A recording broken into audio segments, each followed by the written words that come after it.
Charanarvinda Bhaktivedanta Swami Srila Prabhupada Ki Jai. Ananta Koti Vaishnavinda Ki Jai. Srila Namacharya Haridas Thakur Ki Jai. Prem Shri Shri Krishna Chaitanya Prabhu Nityananda. Shri Advaita Gadadhar Sivasadi Gaur Bhaktivedanta Ki Jai. Shri Shri Radha and Krishna Gokopinath Shyama Kunda Radhakunda Giri Govardhana Ki Jai. Yamuna Maya Ki Jai. Ganga Maya Ki Jai. Samaveda Bhaktivedanta Ki Jai. Shri Vrindavan Dham Ki Jai. Shri Mayapur Dham Ki Jai. Shri Shri Radha Kalachandji Dham Ki Jai. All glories to assembled devotees. All glories to assembled devotees. All glories to assembled devotees. All glories to Shri Shri Guru and Gauranga.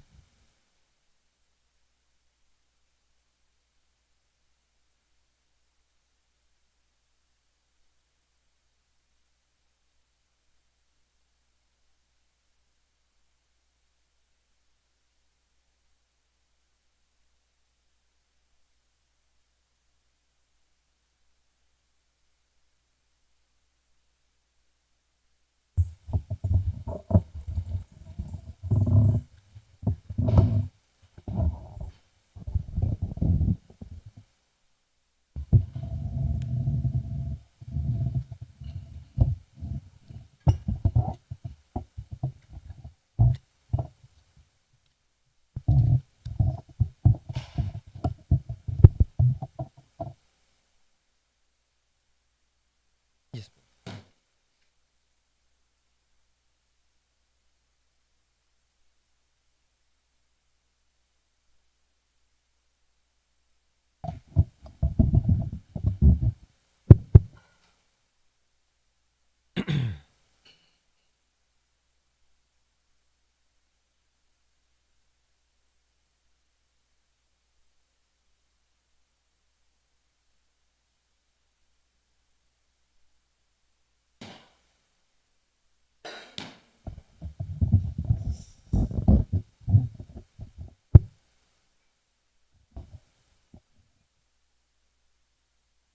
Hare Krishna.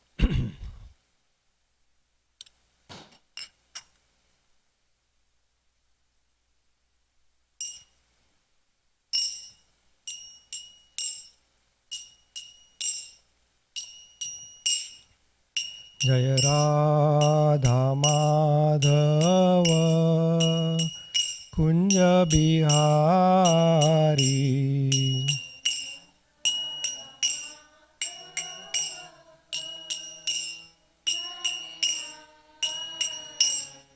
Jaya Radha Madhava Kunja Bihari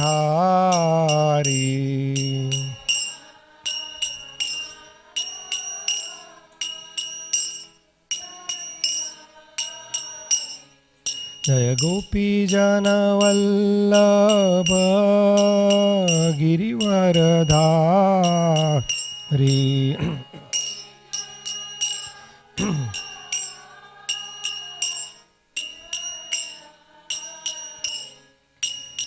Yashodanandana Braja Jana Ranjana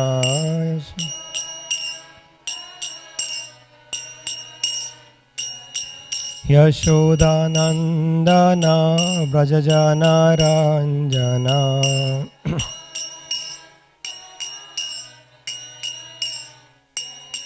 Yamuna Tira Vanachari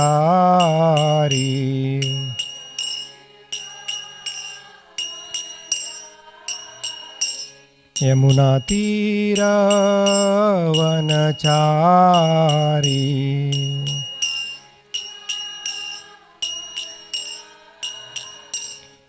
Hare Krishna Krishna Krishna Hare Hare Hare Rama Rama Rama Hare Hare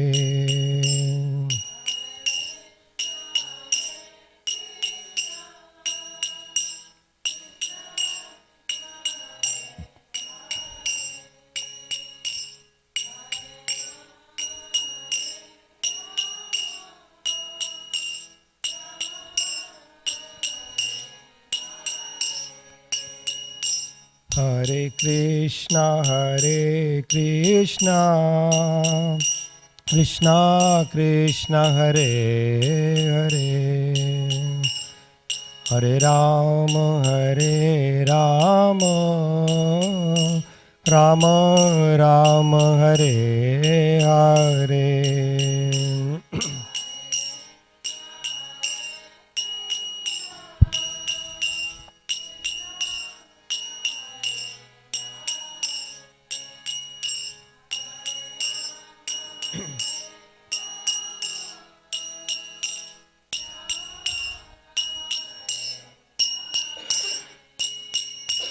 Hare Krishna, Krishna Krishna, Hare Hare, Hare Rama, Rama Rama, Hare Hare.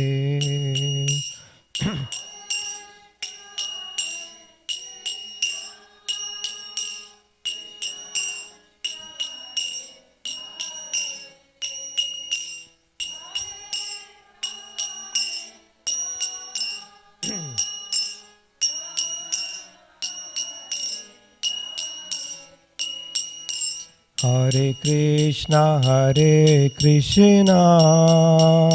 Krishna Krishna, Hare Hare, Hare Rama,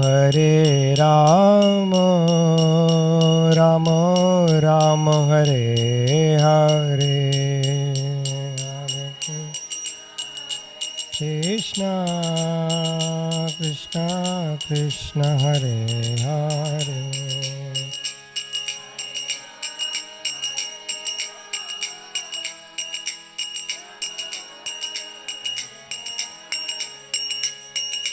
Jai Radha Kala Chanji Radha Kala Chanji Radhe,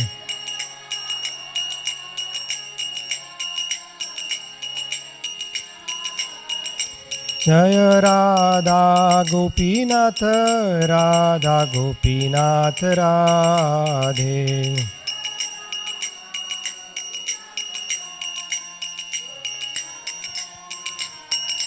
Jaya Jaya Jagannath Jagannath, Baladev Jaya Jaya Subhadra,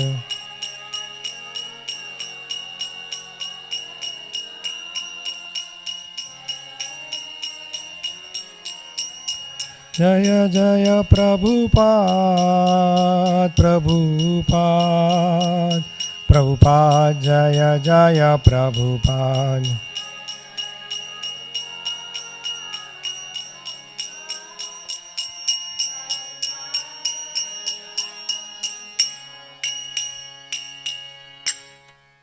Shri Radha Kalachan Ji Bhagwan ki jai. Hare Krishna. So today we are going to read from the Srimad Bhagavatam, Canto 8, Chapter 7, Text 17. So you can recite after me. Madruk. Sorry. Yeah, it's Canto 8, Chapter 3, Text 17. Madruk prapanna pashupasha vimokshanaya. Madruk prapanna. We'll probably wait. That's all. This is the correct. Yeah. You're good.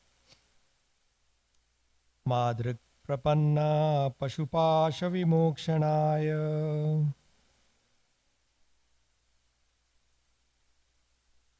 Muktaya bhuri karunaya namo lalaya.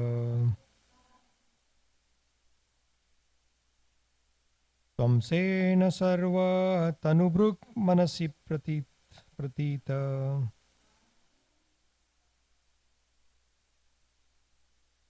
Pratyagdrishe bhagavate brihate namaste.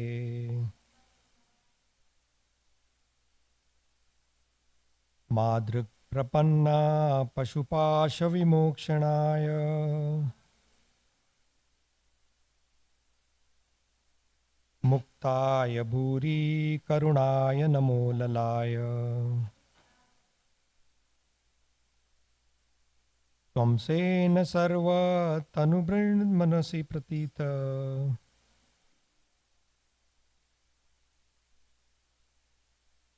Pratyak drishe bhagavate brihate namaste.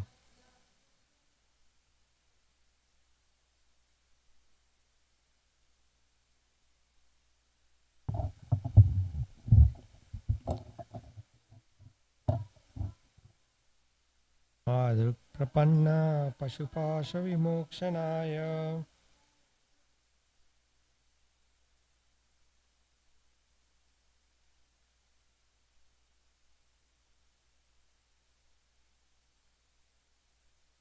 Tena sarvatanubhin manasi pratita Pratyak drishe bhagavate brihate namaste.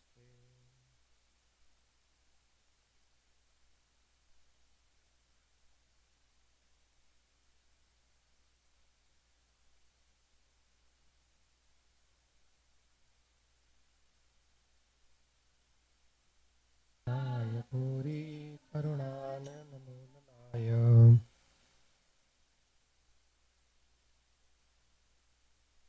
Tamsena sarvatanubhrit manasi pratita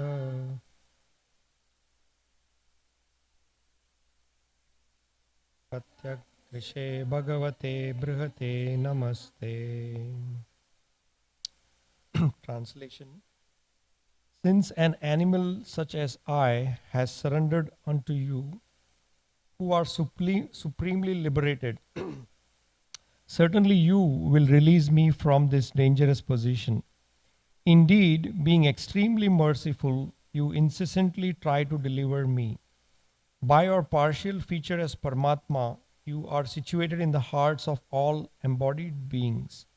You are celebrated as direct transcendental knowledge, and you are unlimited. I offer my respectful obeisances unto you, the Supreme Personality of Godhead. Purport by His Divine Grace, A.C. Bhaktivedanta Swami Srila Prabhupada. I'm going to read the second half of the purport, the second page, because the purport is a bit long. In this material world, everyone is a pashu, an animal, because of the bodily concept of life. This is the words Bhagavatam 10:84-13. A human being who identifies the body made of three elements as the self, who considers the byproduct of the body to be his kinsman, who considers the land of his birth to be worshipable, and he goes to a place of pilgrimage simply to bathe rather than to meet men of transcendental knowledge, there is to be considered like a cow or an ass. Practically everyone, therefore, is a pashu, an animal, and everyone is attacked by the crocodile of material existence. Not only the king of the elephants, but every one of us is being attacked by the crocodile and is suffering the consequences. Only Krishna can deliver us from this material existence. Indeed, he is always trying to deliver us. Ishvara sarva bhutanam hridayeshu arjuna tishtati. He is within our hearts and is not at all inattentive. His only aim is to deliver us from material life. It is not that he becomes attentive to us only when we offer prayers to him. Even before we offer prayers to him, he incessantly tries to deliver us. He is never lazy in regard to our deliverance. Therefore, this verse says, Bhuri Karunaya Namo Lalaya. It is the causeless mercy of the Supreme Lord that he always tries to bring us back home, back to Godhead. God is liberated and he tries to make us liberated. But although he is constantly trying, we refuse to accept his instructions. Sarva dharman parityajya mamekam sharanam vraja. Nonetheless, he does not become angry. Therefore, he is described here as Bhuri Karunaya. unlimitedly merciful in delivering us from this miserable material condition of life and taking us back home, back to Godhead.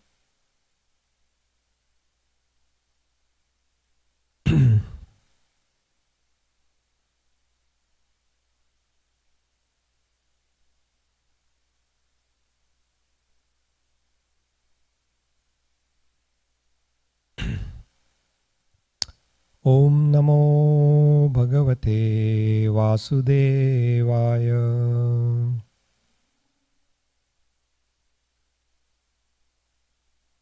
Narayanam Namaskritya Naram Chaiva Narottamam Devim Saraswatim Vyasam Tato Jaya Mudiraye Nashtaprayeshu Bhadreshu Nityam Bhagavata Sevaya Bhagavati Ruttama-shloke Bhaktir Bhavati Naishtiki Krishnaya Vasudevaya Devaki Nandanaya Cha Nandagopa Kumaraya Govindaya Namo Namaha. Om Ajnanatimirandasya Jnananjana Shalakaya Chakshurun Militam Yena Tasmai Shri Gurave Namaha. Shri Chaitanya Manobhishtam Sthapitam Yena Bhutale Swayam Rupa Kadamayam Dadati Swapadantikam. Jai Shri Krishna Chaitanya Prabhu Nityananda Shri Advaita Gadadhara Shrivasadi Gaura Bhakta Vrinda. Hare Krishna Krishna Krishna Hare Hare Hare Rama Rama Rama Hare Hare. Hare Krishna. So, seeking the blessings of all the assembled Vaishnavas so that I can do some service for my purification predominantly and for the pleasure of their lordships and all the devotees assembled here.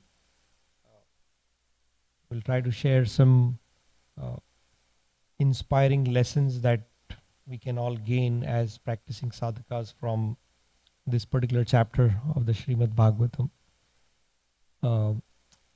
For me, this particular pastime, rather than a chapter of the Srimad Bhagavatam, I remember this was my first exposure to Srimad Bhagavatam in a very different way. Growing up in India, there are so many, you'll see a lot of these pictures in different places. So my first exposure to the Bhagavatam was this picture of the Gajendra Moksha pastime, where the elephant is, offering flower, a lotus flower, and the Lord is there on his Garuda trying to protect. And I saw this picture first when I was like much younger. I didn't know what this. I used to be always intrigued by this picture of what is this all about. There's an elephant, there's a crocodile, there is a flower, there is a bird and the Lord, and so there were so many things that I was trying to comprehend. So that was my first exposure to Srimad Bhagavatam, because it is a pastime of the Bhagavatam. But of course, I didn't know much till many years later, by the mercy of Srila Prabhupada and his disciples and all the Vaishnavas, that we got to know what is this picture about. It's such a graphic example or a diagram, if you say, of what is surrender and how do you surrender to the Lord. So those are some of the points I just wanted to I will be sharing in today's class. So as we know, this particular pastime is set in a very unique scene. The scene is the Trikuta Mountains, as we all know. This place is it's on the Bhumandala, without going into the cosmic, the Vedic cosmology of it.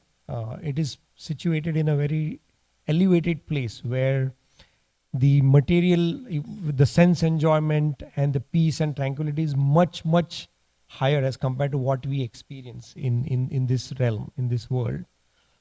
And even in such a situation where Gajendra, the story most of us probably know, we all know the pastime, where Gajendra, as the king of the elephants, was walking in this forest called Rutumat forest, which was the forest of Varuna Dev. And this was the place in the Trikuta. The mountain Trikuta basically means three peaks, and the three peaks were gold, silver, and iron. And it was like an 10,000 yojnas or 80,000 miles of a mountain. And this is a place where most of the celestial beings, the Charanas, the Vidyadharas, the Gandharvas, the Apsaras, the Kinnaras, they would all go for their leisure or vacation, So Gajendra is with his family, he's going to this lake, and suddenly this thing happens to him where, the crocodile comes out of the water and grabs his leg. And that is in one sense like a first lesson that I was contemplating as I was thinking through this pastime, that is the nature of the material world, that it is fraught with so much danger that we don't know what can happen at what time. Even in the most scenic and the most peaceful situations, suddenly something happens that can endanger your life. By your life, I mean anybody's life, any person. So that's given in the Bhagavatam also, padam padam yad vipadam nateshu, that every step there is danger. What to speak of danger in this material, in this realm, and especially in Kali Yuga. Kali Yuga is symptomized by manda sumanda bhagyo upadrita. It's always disturbed because of all these calamities, so many. We all hear it, If you read any of the news is always depressing. There is very rarely positive news. Most of the news is something which gives, it incites something negative as emotions in the person, right? So that is an indicator of how this material world operates, that there is danger at every step, and it can happen to anybody. In fact, I was listening to a class by my Guru Maharaj, His Holiness Radhanath Maharaj, on this topic when I was preparing for this class. He was mentioning that when you least expect something to go wrong, that's when the material energy strikes. When you least expect it. And that's what we see, I mean, of course, in the life of devotees, we are trained to accept everything as Krishna's mercy, and we definitely take it as an opportunity to further our surrender to the Lord. But if we think about those who don't have that privilege or that fortune, it's such a drastic exposure to the energy of this material world. Suddenly adversities hit them and they don't know how to handle it. But that is the purpose of this material world. That is the purpose of this material energy, right? So that was the first. I just wanted to start with this first lesson, that this material energy of the Lord, as much as it is capable of giving happiness, the dualities of this material world, it can give you happiness, it can give you distress, or it will give you happiness, it will give you distress. We cannot expect only bliss, only enjoyment. There will be miseries that come along, right? So that is the first thing we must understand, that it is wrong on anybody's part to expect that life will be smooth all the time. There has to, unfortunately or fortunately, based on our karmic balance, adversities will hit. It may be physical, it may be mental, it may be financial, it may be emotional, it may be whatever. There are different flavors, but that situation is common to everybody. Everybody who is embodied, like in this, when we read the translation, that every embodied entity, and Gajendra is saying, I am in the body of an animal. It's even in that sense a lesser privileged existence. The other thing that this pastime explains is, we know how Gajendra was struggling with this situation for more than 1,000 celestial years. It was, and we don't have to even calculate. It's like a long time. And His Holiness Radhanath Maharaj was mentioning that And Prabhupada, of course, in the purport definitely mentions that we all, like we read that purport, that we are like animals, and we are all caught in the jaws of this Maya Shakti, the material energy. The very fact that we are embodied, our consciousness is limited to our bodies, our mind, means that we are in the trap of this material energy. We are caught in the jaws of this material energy. And His Holiness Radha Maharaj was mentioning that Maya will not let go till we reach the point of surrender. And that is what is seen. We can see that the soul eventually gets conditioned to this existence, to this material world. Like this particular pastime where Gajendra is struggling, and one thing that the Maya Shakti, actually the Lord's energy, the material existence can do is, in order to bring us to that point of helplessness or surrender, it's like a custom orchestration. The Lord understands what it takes to get us to this level of surrender. I always mention it this way, that there are three viewpoints about ourselves. The first viewpoint is how the world perceives us. That is the world's perception of us, and we take a lot of effort in building that perception about ourselves to the external world. The way we behave, the way we talk, the way we engage or maintain relationships, we consciously make efforts to build a certain perception about ourselves. So that is one view of the soul. That is external, what others think about us. The second view is what we think about ourselves. Because contrary to our projection of what we are, there are certainly some differences with what we actually are. What we project in the social setting against what we actually are, and some of it we know ourselves. So that is the second view of about the condition of the soul. And the third view is what the Lord thinks or sees about us, which is the most important thing. Forget what others think about us or what we think about ourselves. What is the critical thing is what the Lord thinks and knows about us. And that is the most accurate view or perspective about the condition of the soul, because we remember only this lifetime, but the Lord has seen us through all the various lifetimes. At a minimum, we have been through 8.4 million different bodies to reach this human body. We don't know if we have been in the human form before. Given the fact that we were born in Kali Yuga, potentially we were already given a chance, and we are like a recycled situation for us, where we are now back in the Kali Yuga with more concessions to go back to Godhead. So the point I was making was that because the Lord understands us more than what we understand ourselves, His way of bringing us to the point of surrender is very customized. It's very customized to each and every soul. It doesn't have to be drastic, like some of these pastimes indicate. You don't have to be in pain for 1,000 years to reach the point of surrender, to reach the point of helplessness.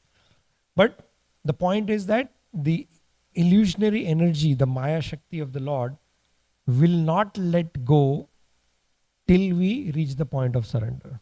That is the main thing that should be, we should contemplate through this pastime. And the other point I wanted to share on this was that it's only when we endeavor to get out, we feel the pain. Meaning, if you think about it, those souls who don't have that fortune to understand this process, the purpose of life, for them, they make peace with the situation. That's what's called the conditioning of the soul, right? The soul gets so conditioned. In fact, the soul does not want to get out of this existence. That's why there is so much fear. The largest fear, of course, the biggest fear is the fear of losing one's body, the fear of death. Hmm. So isn't it contrary to the fact that actually it is in one sense, it is a relief if we are able to get out of this situation. But why is it that the soul gets so conditioned that it does not want to get out of it? It starts getting comfortable in this situation, in the situation of this conditioning, despite the fact that the jaws of nature, and they are very slow. It's if you, I also watch some videos, the documentaries of actually how a crocodile tries to capture, animals, and what it does is it captures and holds it for a while, because it knows that it will have all the strength while it is in the water, and then it waits for the animal to get drained out. The initial struggle is there, then the animal stops, and then the crocodile will keep slowly but surely increasing the grip, and then pull it. Mm. So that's how the material nature works for the soul, where it's a slow grip. It continues to bite without making you feel the incremental pain. It's like a continuous pain. And only when we struggle, like after some time, if there is a realization that, oh my God, I'm in a bad situation, I need to get out. When we struggle to get out, then we again feel the pain.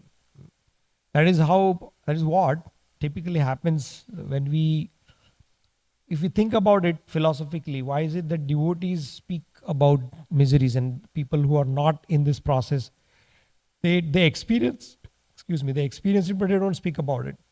They don't, they feel the struggle, but they don't talk about it. But devotees talk about it openly, that I am struggling. That's because now we are trying to get out of this jaws of material nature. And one of the functions of Maya is to test if we are ready to get out of this material world, right? So that is tested only when we reach that point of surrender. So, and Krishna explains that in the Gita also. Mamev amsha jiva loke jiva bhuta sanatana manashastrani indriyani prakritistani karshati. That every living entity is my part and parcel. Mamev amsha jiva loke, in this material world. Manashastrani indriyani prakriti sthani karshati. It is continuously struggling with the energy, my energy, the prakriti. So how? Through the mind and the senses. So that is how the Maya Shakti acts, and the function is to make us reach to a point where we completely surrender to the Lord. And till that happens, it will continue to act upon us. So that is the thing, and that's why Krishna says that also. Daivihi esham mama maya duratya mameve prapadyante maya metam tarante. That my energy is extremely difficult to overcome, but once you surrender to me, it's very easy. And the example that we hear is of like the tiger. The mouth of the tiger is such a fearful place for the animals in general, because if you go near it, you're going to be smashed. You're going to experience suffering, pain, and death. But the same mouth of the tiger very effortlessly picks its cub and places it in a safer place. So that's how the viewpoint of devotees should be. That it is the Trividha. The three miseries, the energies of the Lord, especially the Mahamaya Shakti, not the Yoga Maya Shaktis of the Lord, are meant to give us experiences in three forms: three Adidevik, Adhyatmik, Adibhautik. But once we surrender, the same energy acts to get us closer and closer to the Lord. So that is the lesson, one of the points we can understand and contemplate from this pastime. The third point is about the fact, like Prabhupada mentions that, and I'll probably recite a few of these lines again, that Krishna just as the Maya Shakti of the Lord is also relentless, it will not let us go. Similarly, the Lord is also relentless in his desire to bring us out of this situation. Like Prabhupada, this is such amazing hope-giving statements. Like Prabhupada says, right? That uh, he's always trying to deliver us, not just when we are praying. I'm not saying it verbatim, but I'm just mentioning that he's saying that it's not that he listens to us only. He's always attentively listening to us, not when we are praying, but at all the times. And that is why he expands himself, as Prabhupada explains here also, right? In his all-pervading energy as Paramatma, Shirodakshay Vishnu. And he takes the position right to where all these things are experienced or all the desires originate, right in the heart. He's right there so that he can, like Bhagavad Gita, he explains, like Upadrishta, Anumanta, Bharta, Bhokta, Maheshwara. He is the Upadrishta, he is the silent witness, Anumanta, and the silent sanctioner of every desire and everything that the soul experiences while embodied in this body. So, Krishna is also equally adamant, should we say that word? He is also equally eager to get us out of this struggle. As much as we are struggling, he is more eager. That is why he has taken this position, is always listening to us. Not just our, like, it's very natural to pray to the Lord when there is some misery or some adversity. But that's what the training is in bhakti, that you don't have to wait till you reach a point where you have to, ask for freedom from all these miseries. Right? So, this actually also brings out the Lord's quality, that he is unlimited, infinite. Like Prabhupada explains this, right? That I'll read two of this. That he's saying that he is never lazy in regard to our deliverance. He tries to make us liberated, but although he's constantly trying, we refuse to accept his instructions. But despite this, he has not become angry. Therefore, he is described as Bhuri Karunaya, unlimitedly merciful in delivering us from this miserable material condition of life. So, as Prabhupada mentions that being infinite, we are all finite expansions of the Lord, and he is infinite. So everything about him is infinite. His mercy is infinite, his love is infinite, his patience is infinite. He patiently waits for us to reach that point of surrender lifetime after lifetime. As we said, at this point it is very hard to know. Maybe, I don't know, if there are some experts, astrologers, they can tell if we had previous lives and what were we and all those things. But in any case, there are, Krishna has waited infinitely for us to reach that point of surrender, and he will continue to wait till we reach that point of surrender. And that is his unlimited nature of his mercy. And how does he exhibit that? He continues to interject our lives with his mercy through his surrendered devotees, through the devotees who have already reached that point of surrender. So one thing as sadhakas, we should understand that there is a difference between the process of surrender and the point of surrender. Through Hari Bhakti Vilas, Sanatan Goswami explains the 6 symptoms or limbs or processes, whatever you would like to call, of surrender, right? Anukulyasya sankalpa pratikulyasya varjanam rakshayasyati vishwaso gopatritve varnam tada atmanikshepa karpanyo shadavida sharanagati. So that has been given to us, that what are the symptoms or what are some of the means to exhibit surrender to the Lord. But that is the process. But that is a difference between the process of surrender and the point of surrender. So we have to be cognizant of the point, as a situation that right now we are in the process of surrender. I'm talking about myself, where I can relate to the fact that I haven't reached the point of surrender. I'm practicing in the association of Vaishnavas and the instructions of Guru and Srila Prabhupada to reach that point of surrender. And the Lord, how does He give His mercy? How does He show His unlimited patience and love? It's by interjecting our life with devotees who've become the catalyst to help us reach the point of surrender faster. In some cases, that might be a situation which becomes a catalyst, to reach the point of surrender.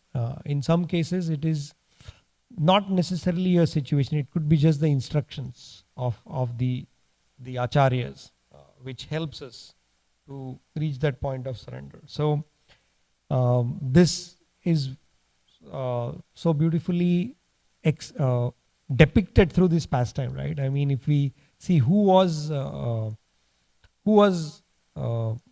Gajendra, he was King Indradimna in his past life, and he did one small mistake of he was inattentive when Agastya Muni came, and Agastya Muni said, your intelligence is like an elephant, so you become an elephant in the next life. So even the curse of the great sages and personalities, those who are surrendered devotees, is a blessing in disguise, right? He got a chance to remember all his everything that he had learned in that body, and at the same time he got to see the Lord. Same with who was the crocodile. The crocodile was a Gandharva or some celestial personality called Hu. And the same lake where this pastime happened, this Gandharva had come with celestial damsels to enjoy, and he offended Rishi Devala. And Devala also cursed him that you become a crocodile. We see that in Nalakuvera and Manigriva, Narad Muni cursed. We see in this pastime of King Chitraketu, Mother Parvati cursed him. We see in the pastime of all these, Parikshit Maharaj, he was cursed by Shringi. So these are just catalysts. These are just actually expediting the process to reach that point of surrender faster. So that's the way devotees should look at it. And that's the way devotees should be appreciative of the fact that our lives have been interjected by personalities who have already surrendered to Him. Through Srila Prabhupada and his disciples, we also have the same access to surrendered souls. And if the curse of a sage, of a saintly personality is such a catalyst, can we imagine what would be their love be? Their love and their instructions are of much further catalyst, and then you don't have to go through such extreme situations. Then it's a much smoother path. That's why also a caveat or a corollary lesson is we never offend a devotee or a great acharya, because we have to go through it. That also has benefits in the sense that even their curse or their dislike is a catalyst to us. But still, unfortunately, then there is a little bit of extreme suffering that the soul has to go through.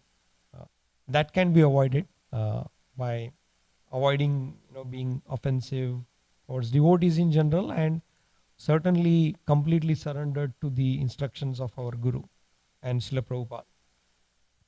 Not all of us had the fortune to see Srila Prabhupada or meet him directly, but we have the fortune to associate with him through his books. Right? He has written, his consciousness flows through his books.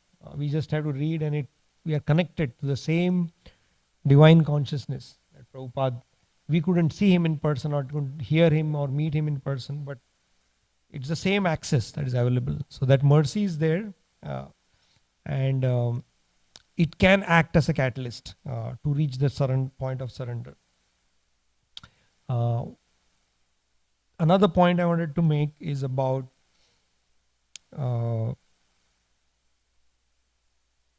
the actual point of surrender. I kind of made this point I was discussing, is it doesn't have to be as graphical as we hear through these pastimes, right? Though surrender, complete surrender comes when there is complete helplessness.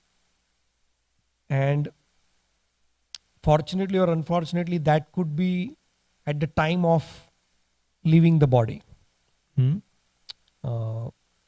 Which, I mean, as I contemplated about this process and these teachings for my own life also, I always feel that I hope that I'm fortunate enough to completely give myself to the Lord. And I forgot to mention, His Holiness Radhanath Maharaj gave a very wonderful understanding. He said, yes, when somebody asked him a question on surrender, he said, if you think about it in the simplest way, surrender to the Lord is nothing but giving our free will. Accepting that, Krishna, your will is my will. I don't have any will anymore. That is our flower. That is our lotus flower. What else can we offer? Gajendra, when he reached that point of helplessness where he realized that nothing is going to work, I'm in too much of pain, I'm totally humiliated in front of the same people whom I was trying to be a great person, my wife, my children, my followers, my power. In front of the same people, I'm so humiliated and helpless. He figured out that there are lotus flowers in the lake, and there are water lilies, and the description is there, how beautiful that lake was. He just plucked one flower and offered it, and he had complete faith that the Lord will accept my my surrender. So for us, if we think about it, our point, or what can we give to the Lord? Everything comes from Him, right?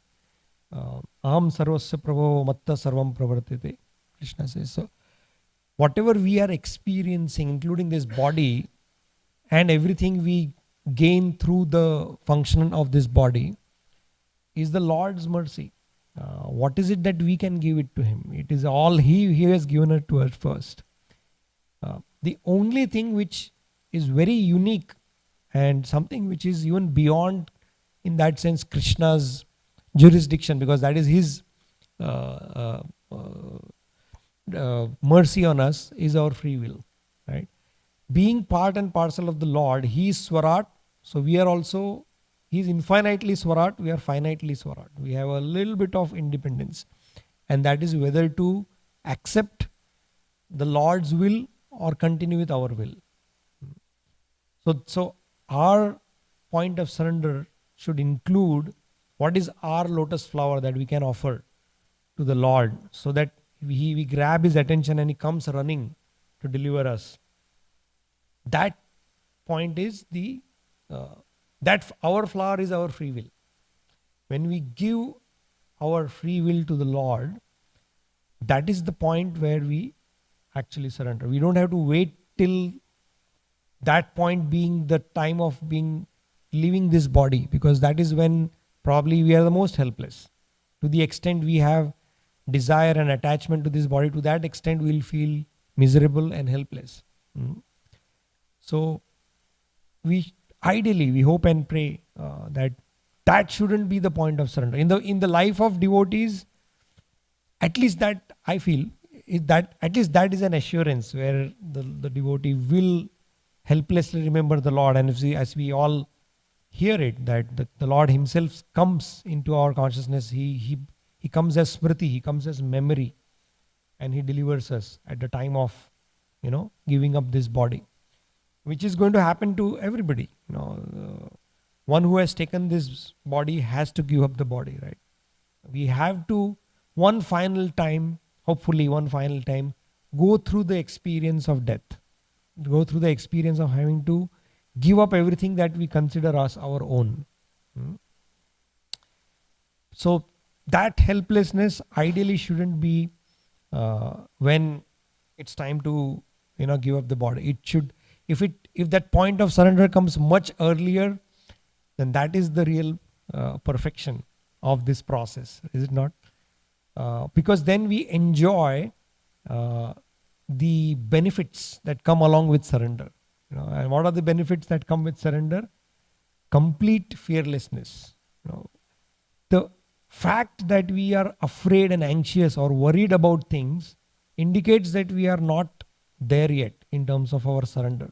Because if we were surrendered, then our condition is secondary. How can I serve the Lord? How the Lord is the Lord happy, and how can I make him happy becomes the primary concern of a soul who is surrendered.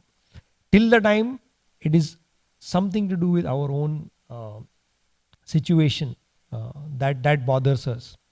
But once the soul reaches the point of surrender, it doesn't matter what happens to that soul. It's about caring about how is the Lord happy, or how can I make the Lord happy with my activities. So that is the benefit of surrendering. You are completely fearless and free from all anxieties, worries, and obviously that brings through, or our true nature shines through, right? What is the true nature of every soul? Satchidananda. We are eternal, we are always blissful, and we are always knowledgeable. But we don't experience it because we haven't yet reached the point of surrender. And it's a work in progress. The Maya Shakti is the crocodile. The jaws of Maya Shakti will continue to slowly but surely press till we reach that point. And it is up to us how soon we reach the point, whether we wait till getting fully clamped or till it is still manageable, from a pain point, and then you say, enough, this is enough, my Lord, I have already understood. And that is the whole benefit, right, of reading the Srimad Bhagavatam, of associating, and then of course surrendering to the Lord. And the final point I wanted to make is, will there be, we don't know, will there be a situation where we see the Lord like that, like Gajendra saw the Lord actually coming in his full glory, and he had darshan of the Lord, and he then made further prayers. We don't know that, but for us it is like the Lord has already appeared. Kali Kale Nama Rupe Krishna Avatar.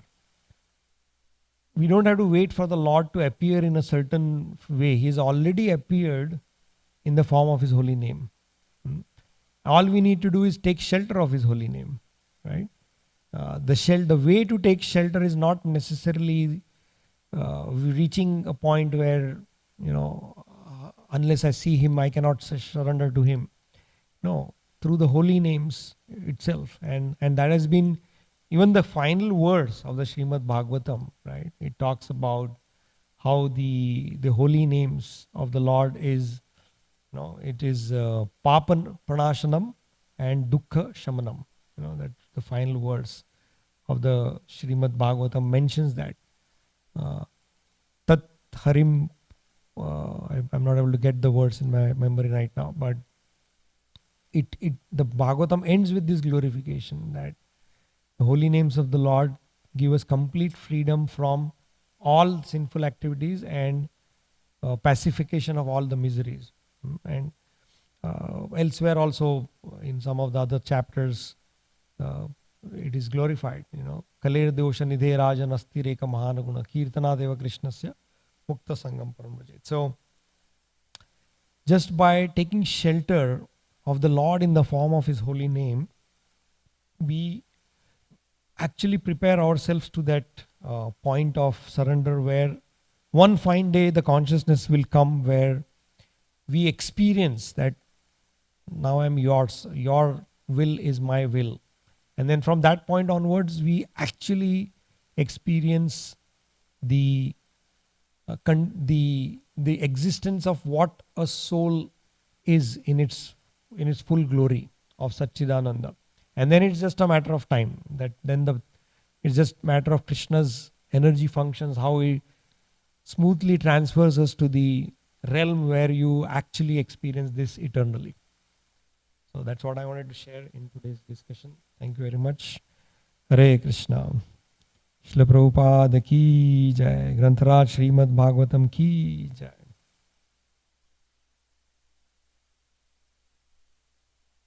Any thoughts or anybody would like to add to my little blabbering?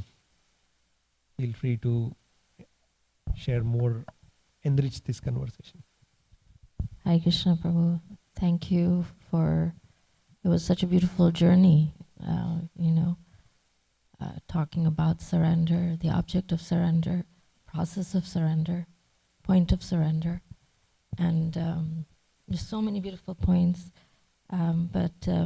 just the visual you gave us that the lotus flower is our free will. That was so beautiful. Thank you. Thank you, Mataji. It's all coming from our gurus and Srila Prabhupada. I just tried to put it in a digestible format, but thank you for encouraging me.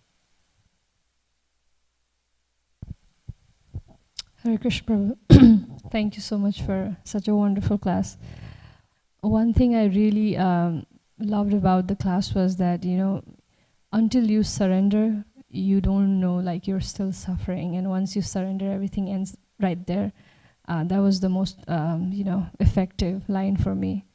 And we'll know the process like that. Once you surrender, that's it. Thank you. Yes, Mataji, thank you for reminding me on that again. Yes, I mean, when I was thinking through this pastime, that was something that came out of the lines for me also. I mean, it's also that really, I mean, there is a difference in the process versus the actual point of surrender. And then I was contemplating that and as I was reading through, obviously the symptoms of surrender are like fearlessness, and you really, right now I can only think about it intellectually because I'm not there, but even that intellectual thinking motivates us further to get the feeling that at least I'm sure we've heard this through so many of our acharyas mentioning that that is why we come and bow down to the Lord in front of Kalachanji, and we may not even mean it, but we say that I am yours, my Lord, please. I had enough of all this. Please now take control of my life, please. We may not even mean it, but the Lord is waiting for that point, right? He says, yes, that is what I was waiting for all these millions and gazillions of years. And now I'll take care. And that's how I think we see it, in the life of devotees. It's not that the devotees don't go through hard difficult situations. In fact, we see it. Devotees who've been practicing and been so sincere for so many years have to go through some very difficult situations.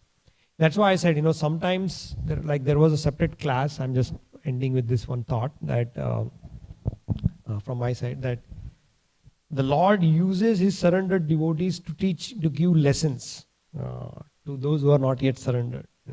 Like Prabhupada would give the example that if the newlywed daughter-in-law comes to the house, how will the mother-in-law give instructions? She will give the instructions to her daughter, so that the daughter-in-law figures out, oh, this is how it should be done in the house, right? So that is Krishna's intelligent way of teaching us so that we don't have to go through all this. Hopefully just by seeing, we can take the lesson. And I think by Prabhupada's mercy and the mercy of our gurus, we are in that safety net where we have learned our lessons. That's why we are practicing bhakti. That is why we want to sincerely cling to the association of devotees and do some service and whatever it takes to stay afloat on the path of bhakti. So I think we feel very hopeful, and the final hope that I always receive from Prabhupada's purpose, he says, right, that Krishna is incessantly and attentively waiting. So he will not let us fall beyond the point. So, and that shows also, like, even in the form of an animal in the worst case, or a tree for that matter, Krishna is there to give us the final destination. Doesn't matter. So we have all the spiritual insurances in place, like that. So. Hare Krishna Prabhuji, thank you for nice class. Like you mentioned, some things we understand intellectually but not practically. So your statement of surrendering our free will to Krishna, it makes sense to me intellectually. But can you give some examples so that, when time comes, that's what we remember. Sometimes intellectual, that's what I realized, like Prabhupada has given so much in theory. I understand everything in theory, but when it comes to practical, it's like theory is 100%, but practical is 0. So can you give some? So first of all, I am also intellectually understand. I am not at a level where I am surrendered, but we all aspire for that. But I mean, just being patient. Like I heard this again from my Guru Maharaj, Radha Maharaj said that patience is a symptom of surrender. Just hanging in there and patiently, waiting for that. Because as I said, the thing I would like to bring out again is it's a customized plan. Krishna has a very customized plan to bring every soul to that point of surrender. He knows what it takes, what buttons he needs to, press to bring that out of us. Because he has seen us through everything. We just remember 2% or 0.1% of our existence in this material world. Right? We don't know. That also is a variable number.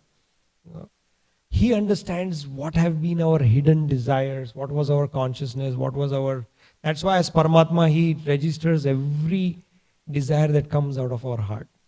And he tries to fulfill that before he takes us back. Right? So my 2 cents, Mataji, is that for us to be prepared for that point of surrender, and hopefully that is not at the time of giving up the body, and it is much earlier than that, will depend on how sincerely we consciously realize these lessons, of the seeing the devotees go through so many, not just in the Srimad Bhagavatam, but outside also. And beyond that, as I think it is just the process of the shelter of the holy name. As we keep chanting, as we all know that it just takes one Shuddhanam, one pure name for us to get liberated. But we are trying. It will come at some point in time. So till that time, we just keep, demonstrating to the Lord that I am serious. This time, that process of struggling with our chanting or our sadhana or trying to stay humble or whatever it is there, whatever struggles we have, itself is good enough as an indicator to the Lord that we are seriously also ready for it or wanting to be ready for it. And then on a practical level, as I said, it is everybody has to go through certain situations which are tailored by Krishna, which acts as a catalyst for us to reach that point of surrender. If Krishna wants to or utilize us to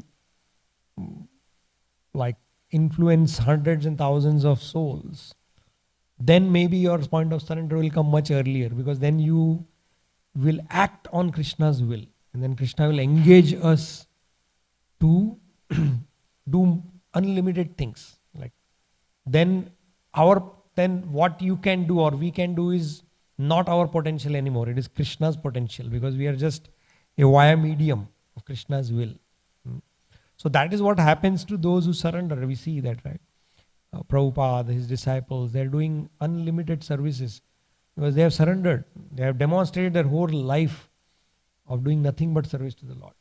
So I think these are examples for us to think of that, just what is in our, we do what is in our hands, right? We cannot dictate, or we cannot tell Krishna that here is my plan, please bring me to the point of surrender in this and this fashion. This is how I would like to go back to Godhead, right? That is wishful thinking. But having that faith, that is the whole thing, like having that faith in the Lord that you know what is best for me. However, whatever I have to go through, you know what is going to be the best, what I can tolerate, what I cannot tolerate. Please, you take care of that. Even that plan, even that execution, we have to leave it to the Lord and not worry about it. And actually it's very liberating, even on the intellectual level also, to think like that we are unnecessarily worried and designing things when we are not supposed to do all these things. Let the Lord handle it. All He's looking for is our genuine surrender. And from that point on, let Him execute His custom plan for us, is what I feel. So, those could be some of our points to remember. Does that help, Mataji? Almost at 8:45. Anybody wants to share anything else? If not, thank you very much once again. Grantaraj Srimad Bhagavatam ki jai. Shri Prabhupada.